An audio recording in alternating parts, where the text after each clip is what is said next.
It is a mess. We've seen an ambulance or two out there. We've seen tow trucks. We don't know exactly if anybody was injured or how much, but we're trying to find out. For now, we want to take you over to Erica. She's keeping an eye on that crash and a bunch of others around the metro area. Yeah, absolutely, Gary and Corey. And we want to hang on this shot for a little bit longer because we haven't had eyes on it that much this morning because our CDOT camera keeps turning around and showing us not the scene. But as you mentioned, we're getting reports that multiple vehicles were involved in this crash this morning. We don't know about injuries, but like Gary mentioned, we've seen a couple ambulances.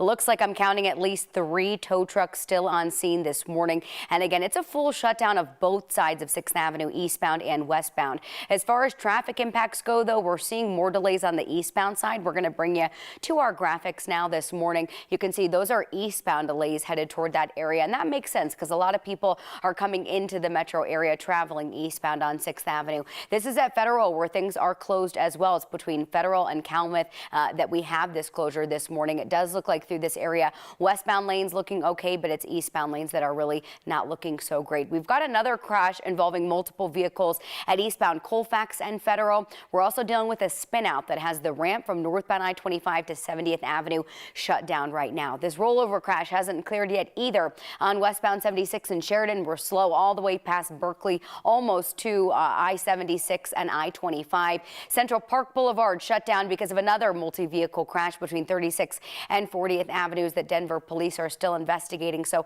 what you need to know this morning, it is still slick and dicey out there. You need to take it slow and give yourself plenty of extra travel time. You've got about a 5-minute backup on I-25 south between downtown and the Denver Tech Center.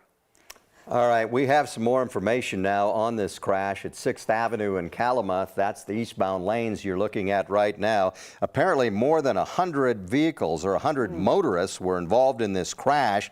They say they're taking the inoperable vehicles, the ones that they can't drive away. They're being transported over to Lot C at Empower Field over at the football stadium.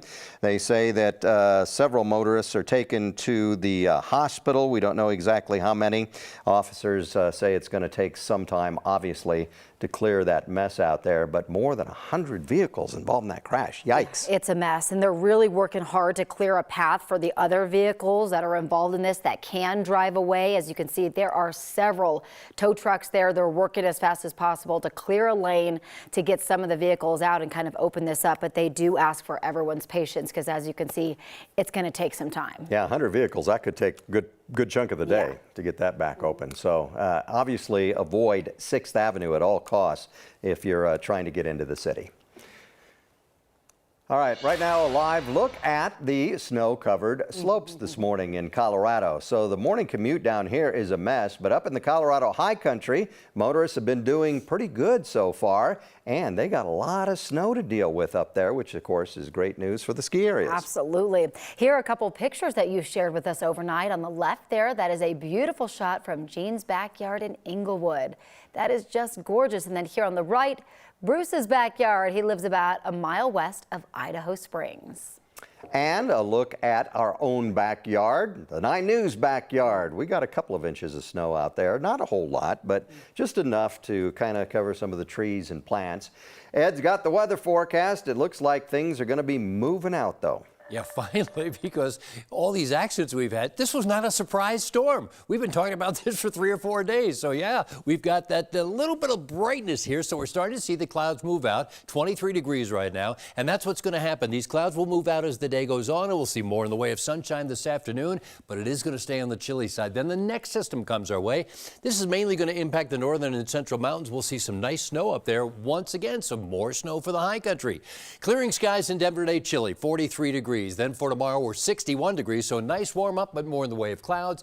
55 degrees on Sunday with partly cloudy skies. Now we'll start the work week with 59 degrees, almost 60. Partly sunny on Monday. Look at your election day, 66 degrees, plenty of sunshine, so no problems getting out there and voting. 57 degrees on Wednesday. We keep the sunshine around, but a bit cooler. Then Thursday and Friday, maybe some rain and snow showers here, and yet more snow for the high country. Ed, thank you. We're going to take a live look now at Loveland Ski Area up at the Eisenhower Johnson tunnels there. Snow in the high country has really helped the ski runs up there. The storm overnight brought even more snow, up to 2 feet in a lot of spots. Matt Renew continues our coverage now from Copper and I-70. Good morning.